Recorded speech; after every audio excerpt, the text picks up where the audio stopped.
নমস্কাৰ। অসম চৰকাৰৰ উচ্চপদস্থ বিষয়া কৰ্মচাৰীৰ সৈতে কৰ্মচাৰী পৰিষদৰ এক বৈঠক অনুষ্ঠিত হৈছিল, য'ত honourable chief minister doctor Himanta Biswa Sarma chairman হিচাপে আছিল। সেই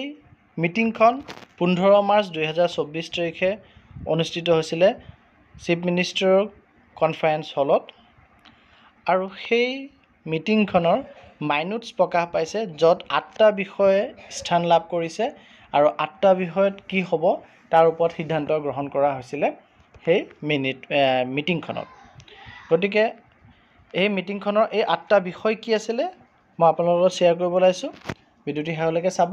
ইনফৰ্মেশ্যনখিনি ইম্পৰ্টেণ্ট বুলি ভাবিলে কাইণ্ডলি শ্বেয়াৰ কৰিব, আৰু চেনেলটি যদি এতিয়াও ছাবস্ক্ৰাইব কৰা নাই কাইণ্ডলি ছাবস্ক্ৰাইব কৰিব। প্ৰথম কনচিডাৰেশ্যনটো আছিলে অল্ড পেঞ্চন স্কিমৰ বিষয়ে, অৰ্থাৎ পুৰণি পেঞ্চন বাহাল কৰা, নতুন পেঞ্চনৰ সলনি। আৰু এইখিনি স্পেচিফিকেলি আছিলে সেইসকল কৰ্মচাৰীৰ কাৰণে যিসকল 2005 চনৰ জানুৱাৰী মাহৰ পাছত জইন কৰিছিলে, কিন্তু তেওঁলোকৰ ৰিক্ৰুইটমেণ্ট প্ৰচেছ, অৰ্থাৎ তেওঁলোকৰ কাৰণে এডভাৰটাইজ প্ৰকাশ কৰা বা তেওঁলোকৰ বাছনি প্ৰক্ৰিয়া, এই গোটেইখিনি বস্তু জানুৱাৰী 2005-ৰ আগত ষ্টাৰ্ট হৈছিলে তেওঁলোকৰ বিষয়ে। আৰু প্ৰস্তাৱ গ্ৰহণ কৰা হয় যে তেওঁলোকক অল্ড পেঞ্চন স্কিমত অনাৰ কথা গভৰ্ণমেণ্টে কনচিডাৰ কৰি আছে, ইন লাইন উইথ কাৰ লগত কথা সংগতি ৰাখি পেলাই office memorandum issued by the central গভৰ্ণমেণ্টৰ যি অফিচ মেমৰেণ্ডাম প্ৰকাশ পাইছিলে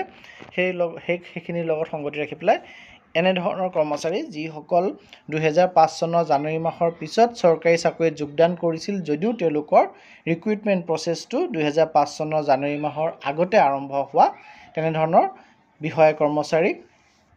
অল্ড পেঞ্চন স্কিমত অনাৰ কথা গভৰ্ণমেণ্টে কনচিডাৰ কৰিব। 2 নম্বৰ আলোচনা বিষয়বস্তুটো আছিলে শিক্ষকসকলৰ যি আৰ্ণ লিভ আছে সেয়া 30 দিনলৈ বৃদ্ধি কৰাৰ ক্ষেত্ৰত। আৰু এই ক্ষেত্ৰত গভৰ্ণমেণ্টে এটি কমিটি গঠন কৰিব, আৰু কমিটিটোৱে এক্সামাইন কৰিব এই দাবীটো, যোনটো দাবীত 30 দিনলৈ আৰ্ণ লিভ বৃদ্ধি কৰিব লাগে বুলি আছে। আৰু কমিটিয়ে ৰিপৰ্ট ছাবমিট কৰিব কনচাৰ্ণ পাৰ্টিক শুনি লৈ পেলাই, আৰু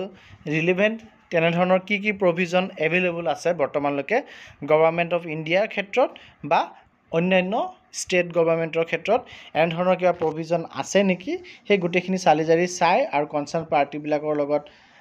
ডিছকাছ কৰি তেওঁলোকৰ হিয়াৰিং লৈ পেলাই এই কমিটিয়ে ৰিপৰ্ট ছাবমিট কৰিব। 3 নম্বৰ পইণ্টত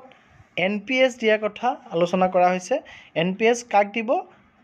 সেইসকল কৰ্মচাৰীক যিসকলে কেজুৱেল বা মাষ্টাৰ ৰোল কৰ্মচাৰী হয়, বা যিসকলে মিনিমাম পে স্কেলত এমপ্লয়মেণ্ট পাই আছে গভৰ্ণমেণ্ট বিভিন্ন ধৰণৰ চৰকাৰী ডিপাৰ্টমেণ্টবিলাকক আৰু বিভিন্ন ধৰণৰ চৰকাৰী ছ'চাইটিজবিলাকত, তেওঁলোকক NPSৰ আণ্ডাৰত অনাৰ কথা ফেভাৰেবলি তেওঁলোকৰ ফেভাৰত এক্সামাইন কৰা হ'ব। ইয়াৰ এটা কণ্ডিশ্যনে আছে যে এই এমপ্লয়ীসকলক যদি NPSত অনা হয় তেওঁলোক মান্তি হ'ব লাগিব, তেওঁলোকৰ যি শ্বেয়াৰৰ প্ৰিমিয়াম NPSত দিব লাগে সেই শ্বেয়াৰৰ প্ৰিমিয়াম তেওঁলোকৰ দৰমহাৰ পৰা যাতে NPSৰ কাৰণে তেওঁলোকে দিয়ে। এই ক্ষেত্ৰত যদি তেওঁলোক মান্তি হয় তে তেওঁলোককো NPSৰ অধীনত অনাৰ কাৰণে গভৰ্ণমেণ্টে চেষ্টা চলাব। 4 নম্বৰ পইণ্টত আছে চৰকাৰে one pay for same or similar work policy follow' কৰিব। অৰ্থাৎ একেধৰণৰ কামত যোনবিলাক কৰ্মচাৰী নিয়োজিত হৈ আছে বেলেগ বেলেগ ডিপাৰ্টমেণ্টত, আৰু তেওঁলোকক যাতে ইকুৱেল পে ইকুৱেল ৰিমিউনাৰেশ্যন, সমান দৰমহা বা সমান তেওঁলোকক ৰেমিউনাৰেশ্যন যাতে দিব পাৰি, এই ক্ষেত্ৰত চৰকাৰে ফ'ল' কৰিব। এই কথা মানি চলিব যে যিসকলে একেধৰণৰ কাম বা একেধৰণৰ কামৰ পলিচিত অন্তৰ্গত বিভিন্ন বিভাগত কাম কৰি আছে, তেনেধৰণৰ বিভিন্ন বিভাগত কাম কৰি থকা বিষয়া কৰ্মচাৰীক একে কাম কৰাৰ বাবদ একে দৰমহা দিয়াৰ চেষ্টা বা চিন্তা অসম চৰকাৰে কৰিছে। তাৰপিছত 5 নম্বৰ পইণ্টত দিছে জলসিঞ্চন বিভাগত কৰ্মৰত কৰ্মচাৰীসকলৰ পেঞ্চনৰ ক্ষেত্ৰত কিছু পলম হৈ আছে, এই ক্ষেত্ৰত গভৰ্ণমেণ্টে ইনকুৱাৰী কৰিব। তাৰপাছত 6 নম্বৰ পইণ্টত দিছে আইচলেটেড পোষ্টৰ ক্ষেত্ৰত চৰকাৰে কনচিডাৰ কৰিব, বিবেচনা কৰিব এক্সটেণ্ডিং বেনিফিট, তেওঁলোকক বেনিফিট দিয়াৰ ক্ষেত্ৰত প্ৰদান কৰাৰ ক্ষেত্ৰত কেনেধৰণৰ বেনিফিট দিব ফাইনেন্সিয়েল আপগ্ৰেডেশ্যন দিব পাৰে বা আপগ্ৰেডেশ্যন অফ পোষ্ট তেওঁলোকৰ কৰি দিব পাৰে বা আপগ্ৰেডেশ্যন